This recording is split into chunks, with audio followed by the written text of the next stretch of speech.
La casa del bosque. La casa estaba abandonada desde hacía muchos años. Se encontraba en medio del bosque, a varios kilómetros de la carretera más cercana. Nadie sabía quién la había construido ni por qué. La casa era vieja y decrépita, y las ventanas estaban rotas. La puerta de entrada estaba medio abierta y se podía ver que el interior estaba vacío. Un día, un grupo de amigos decidió explorar la casa. Eran unos jóvenes aventureros y les gustaban los lugares abandonados. Caminaron por el bosque hasta llegar a la casa. La miraron durante unos minutos y luego decidieron entrar.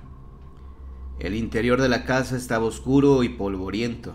Los muebles estaban cubiertos de telarañas y el suelo estaba lleno de basura. Los amigos caminaron por la casa, explorando todas las habitaciones. No encontraron nada interesante, excepto un viejo libro que estaba en una de las habitaciones. El libro estaba cubierto de polvo y las hojas estaban amarillentas. Los amigos lo recogieron y lo abrieron. El libro estaba lleno de escrituras extrañas. Los amigos no entendían lo que decían, pero estaban intrigados. Decidieron llevar el libro a casa para investigarlo más a fondo. Los amigos pasaron la noche estudiando el libro.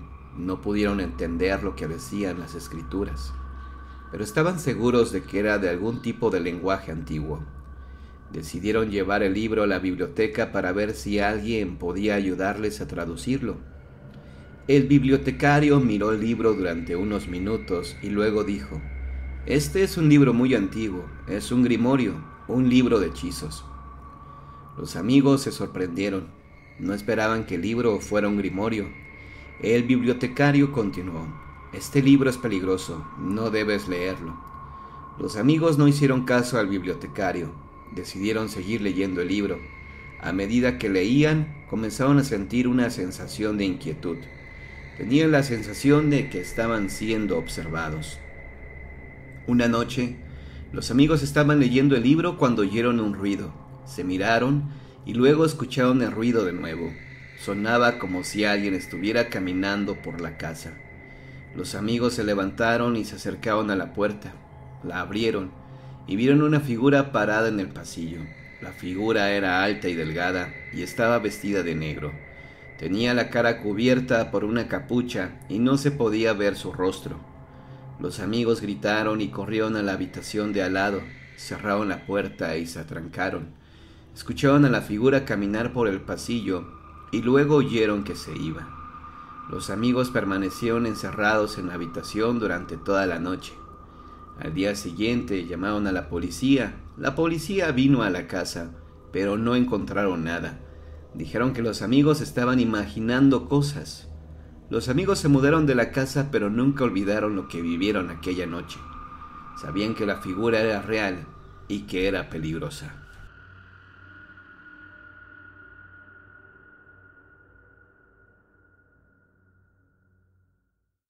Lo que la bolsa esconde.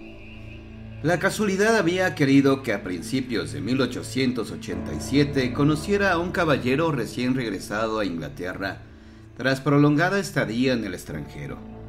Se trataba del dueño de un mercante que estaba descargando en el puerto donde él laboraba.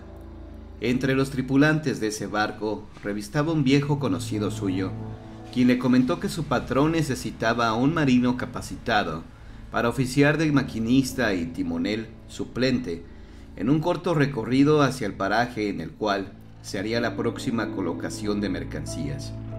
Su colega le dijo cuánto ofrecía su jefe por el cumplimiento de esa faena.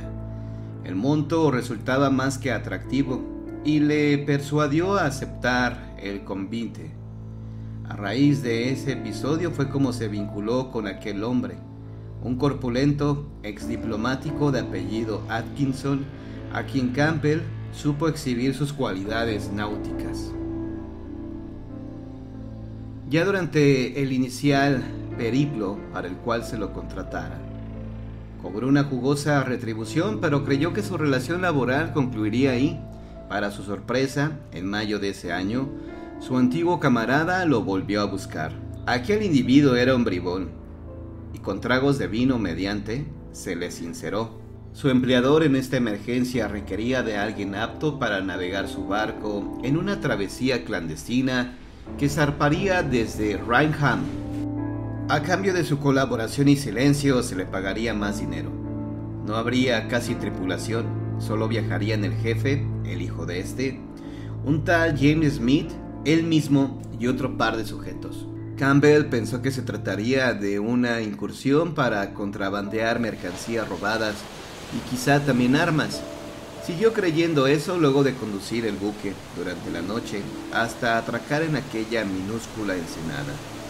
Entonces su conocido ingresó a la cabina de mando, requiriendo que le acompañara hasta la despensa, a fin de ayudar al resto de los viajeros a acarrear lo que en aquel recinto se guardaba, las entregas que debían hacerse. Una vez que bajó por la escalerilla y se encontró con aquel grupo, sintió un escalofrío. Ninguno le dirigió la palabra, pero el ambiente helaba. Ya no lo trataban con familiaridad como hasta entonces. 8 ojos lo escrutaban severamente. Detrás de él, en lo alto, montando guardia a la entrada del compartimiento al cual acababan de descender, había quedado su conocido y le obstruía la salida, impidiendo una posible huida.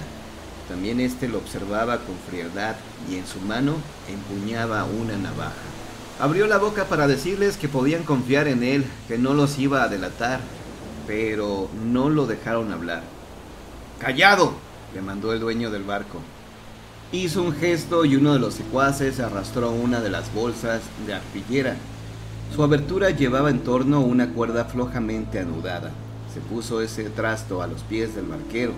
¡Ábrela! La orden provino ahora del hijo del jefe, que encendió un cigarrillo mientras se acostaba al lado suyo. El joven no podía hacer más que cumplir con esa exigencia. Se reclinó hacia el boquete entreabierto y terminó de destrabar la ligadura que circundaba aquel paquete. Por cierto, maloliente. ¿Qué esperas, idiota? Mete la mano dentro. Le hostigó el que se había ubicado a su costado y tras ello expulsó una gruesa bocanada de humo sobre el rostro del asustado marino. Obedeció, introdujo el brazo y tanteó a ciegas en el interior. Sus dedos tocaron un bulto redondo que, resbaloso, se negaba a ser asido. Finalmente palpó algo semejante a hilos apelmazados. Jaló de ellos y retiró esa gran bola. No eran hilos, sino una cabellera manchada con sangre. Y la bola era una cabeza de mujer torpemente cercenada. La soltó. Quiso erguirse, pero sus rodillas flaquearon. El miedo que hasta entonces lo atenazaba se dio frente a otra emoción primaria y visceral, el asco. Su estómago se revolvía, hizo una arcada, luego otra y otra. Finalmente devolvió el estómago. Risas, risotadas estrepitosas y obscenas repicaron en ese ambiente opresivo. Los miró. Aún en su deplorable estado pudo advertir que todo había cambiado. Su viejo conocido ya no blandía el arma. El gigantón mandamás se le había acercado y le palmeaba el hombro. Tranquilo, muchacho, solo queríamos gastarte una broma y de paso ponerte a prueba. No te vamos a tirar al agua. Necesitamos sano y salvo a nuestro maquinista. Y tras decir esto último, le arribó su cara poniéndola casi a ras de la suya. Tu amigo te recomendó, diciéndonos que eres un buen chico y no nos vas a fallar, ¿verdad? Fred asintió tembloroso. Agarra la cabeza, subes con ella y la quemas en el horno. Te aseguras de que no quede nada de ella.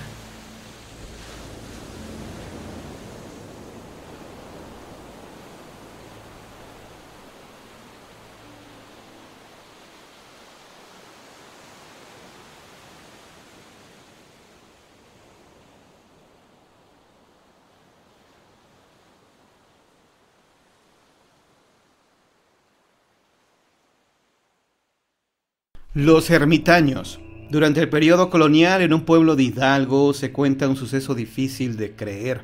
En una de las fincas más lujosas de la región estaba habitada por un temeroso hombre muy adinerado.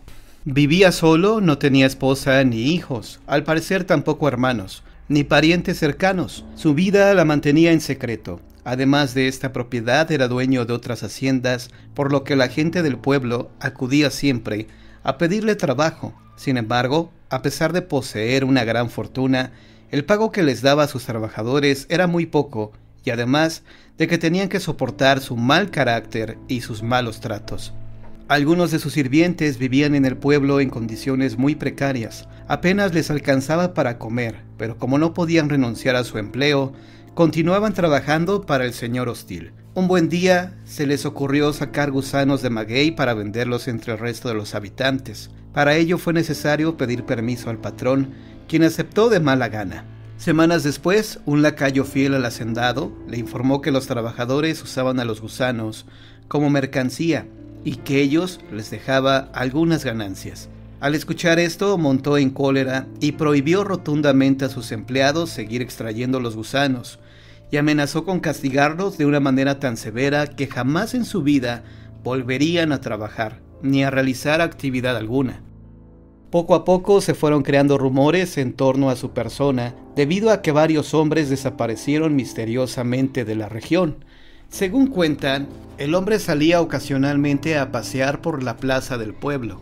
Si en su trayecto se topaba con una mujer hermosa, inmediatamente la abordaba y trataba de deslumbrarla mostrándole cualquier tipo de joyas. Las damas se negaban a aceptarlas y rápidamente se escabullían de él, pues se dejaban llevar por lo que comentaba la gente. Ante su negativa, muchas de estas bellas mujeres perdieron a sus maridos, pues el hombre adinerado, al enterarse que estaban casadas, ordenaba llevar a los esposos hasta su finca para darles muerte. Y para que no quedara huella de los crímenes, los cuerpos eran arrojados a los puercos para ser devorados. Así, con engaños, traía a las mujeres hasta su casa, pues les decía que si querían volver a ver a sus esposos, tendrían que ir por ellos a la hacienda. Varias fueron las mujeres que atravesaron este suplicio.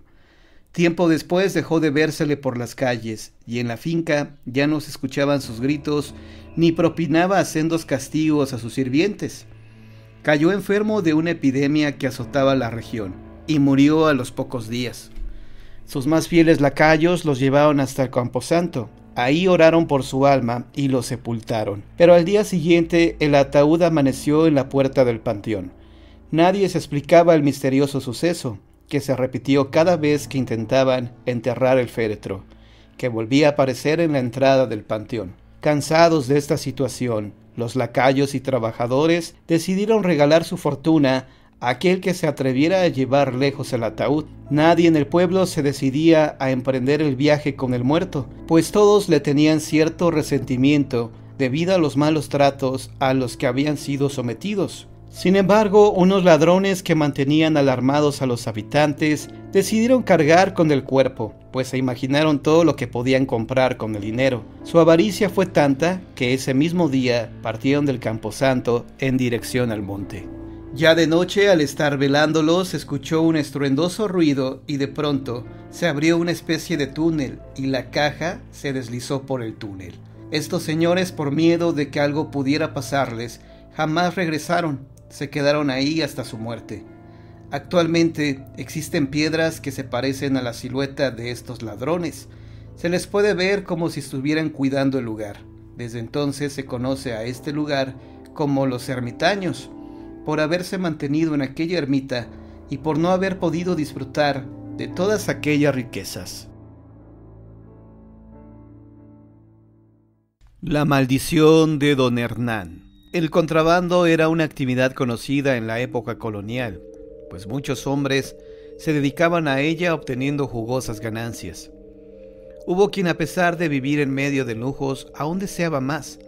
Tal es el caso de Hernán Valladares, un importante hacendado, quien debido a sus influencias y conocidos, se había enterado del traslado secreto de un cargamento de oro y que para llegar a su destino tendría que pasar por esa ciudad.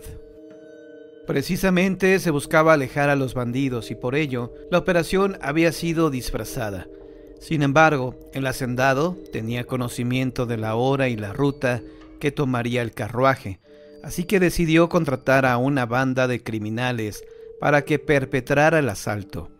Buscó a los más conocidos y una vez hecho el trato, El jefe de la banda se comprometió a traerle el botín. El hacendado regresó a casa. Al llegar encontró a su hija en brazos de Álvaro, uno de sus peones. Enfurecido se abalanzó contra el jornalero y a empujones lo sacó de su propiedad. Le dijo que en su hacienda ya no había trabajo para él y lo maldijo. «Te deseo la peor de las tragedias por atreverte a enamorar a mi hija, pues tú nunca serás digno de ella». A pesar de que Álvaro intentó explicarle lo sucedido y argumentó querer bien a la hija, don Hernán le prohibió acercarse a ella y entrar nuevamente a la propiedad. Entristecido, el joven se dirigió hacia la cantina más cercana. Casualmente resultó ser la misma en la que el codicioso caballero cerró el trato con el bandolero.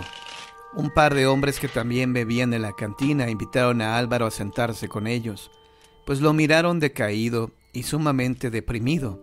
Minutos más tarde el jefe de la banda lanzó una señal y todos de inmediato se pusieron de pie. Salieron de la taberna y se percataron de la llegada de un carruaje muy austero, tal y como lo había descrito el hacendado. Luego de comprar algunos víveres y de refrescar a los caballos, el vehículo que transportaba el oro partió. Se dirigía a la zona boscosa para continuar con su camino. El paraje fue aprovechado por los bandidos, quienes lo interceptaron y ordenaron bajar al cargamento. Muchos fueron los costales que poco a poco se fueron juntando bajo un árbol. Una vez logrado el objetivo, los malhechores se dispusieron a no dejar huella del asalto, por lo que lanzaron el carruaje al precipicio y mataron a los hombres que viajaban en este. Pasaron 2 semanas y no se sabía nada, ni del cargamento ni de los ladrones. La noticia del robo y de la desaparición del gran botín corrió todos los rincones del pueblo. Muchos hombres se dieron a la tarea de buscar el tesoro. Sin embargo, ninguno lograba el objetivo, pues no había rastro alguno. Una tarde, 2 amigos regresaban al pueblo. Luego de varias horas de parranda, temían que les cayera la noche en medio del bosque, por lo que intentaban caminar rápido, a pesar de su estado de ebriedad. De pronto, uno de ellos creyó ver algo que brillaba en la oscuridad, y curioso, bajo sus pies se movieron unas rocas. El hombre intentó quitarlas para averiguar qué había debajo de ellas. Sorpresivamente se abrió un gran pozo oscuro. Se asomó para mirar qué había adentro, y lo que observó lo dejó paralizado por unos minutos. Luego corrió hasta donde se encontraba su amigo y le mencionó que acababa de ver el infierno. De pronto, una sensación extraña se apoderó de él. Le puso la mirada en blanco y lo encaminó hacia la boca del pozo. Una vez ahí, lo incitó a arrojarse, y así lo hizo. El segundo amigo logró ver unos seres espectrales que se parecían a los malhechores desaparecidos. Sin embargo, no pudo huir y también corrió con la misma suerte. Por su parte, don Hernán Valladares se encontraba malhumorado, pues creía que los bandidos se habían burlado de él, pues nada sabía de ellos, y mucho menos del botín. Irritado, decidió enfilarse hacia el bosque para buscarlos personalmente. Esperó el anochecer para no levantar sospecha alguna. Al llegar a la guarida de los bandoleros, alcanzó a ver un resplandor como de una gran fogata, por lo que se dirigió hacia allá. Pensó que tal vez descansaban después de haber asaltado todo el día, o bien que realizaban el reparto de las ganancias. Esto era lo que cruzaba por su mente cuando escuchó un gemido. Cuando se volteó para averiguar de dónde provenían los extraños ruidos, se encontró con unas figuras descarnadas que rápidamente lo rodearon. Sintió enloquecer, pues no creía lo que sus ojos veían. Pensó que moriría, y todo empeoró cuando uno de los espectros comenzó a hablar. «Usted es el culpable de nuestra desgracia al maldecir a este hombre». Don Hernán casi rompe en llanto cuando se percató de que el espíritu que señalaban era el de Álvaro. De inmediato recordó las palabras que le pronunció cuando lo corrió de su casa.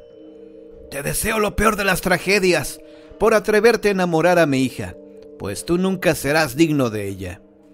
Luego de esto, uno de los espectros lo encaró, solamente para decirle que Álvaro les había traído la maldición, pues el día que se les unió, ese mismo día perdieron la vida. De tal manera el ser descarnado le exigió al hacendado romper la condena, desenterrando el tesoro, pues sólo así sus almas dejarían de penar y podrían alcanzar el descanso eterno. El caballero accedió a sus peticiones y los espectros desaparecieron. Don Hernán no supo ni cómo, pero llegó a salvo a su casa. Ni siquiera se percató de las miradas curiosas de la gente, que extrañada lo veía pasar con un semblante muy aterrado. Toda la noche la pasó en vela. No quería cerrar los ojos por temor a recordar su espeluznante experiencia. Le parecía ver los rostros cadavéricos de los bandoleros a través de las cortinas. Al llegar el amanecer y cuando los tibios rayos del sol daban la bienvenida al día, volvió el optimismo a su corazón y se recriminó el comportamiento tan cobarde de la noche anterior.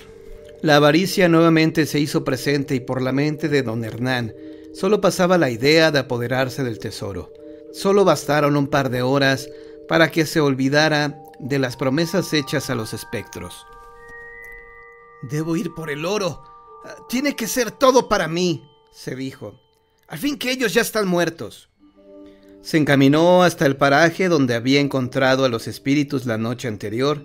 Sin embargo, no lograba distinguir con certeza el lugar exacto de la aparición. Levantó rocas, escarbó bajo los plantíos y algunos árboles sin encontrar ni una pista. La tarde cayó y, cansado por la jornada, decidió volverse a la hacienda. No obstante, al intentar abrir el portón, un grupo de seres extraños se apostó alrededor de él. Uno de ellos, enfurecido, lo azotó contra la puerta y le dijo que eso se merecía, y más, por haber faltado a su promesa. Don Hernán, lleno de miedo, suplicó por una última oportunidad, pero los espíritus se negaron por considerarlo una persona no confiable. La gente de los alrededores observó estupefacta cómo el hacendado parecía volar, arrastrado por un torbellino, sin dejar de gritar desgarradoramente. Nadie se atrevió a ayudarlo, por temor a ser llevados también. La gente se refugió en sus casas, en la iglesia y en los negocios que ante lo acontecido cerraban rápidamente, dando alojamiento a las personas que pasaban por ahí. Nadie había olvidado el suceso y en las calles todavía se hablaba de él. Cuando apareció el cuerpo inerte de don Hernán a un lado del camino que llevaba al bosque. A partir de ese momento, los pobladores evitaron caminar por ese sitio, ya que en varias ocasiones se podía ver a un grupo de espíritus persiguiendo a otro, quien gemía y se lamentaba aterradoramente. Cuenta la leyenda que las almas aún vagan en pena debido a que el tesoro no ha sido encontrado, por lo que la maldición de don Hernán hacia Álvaro persiste, según hasta nuestros días.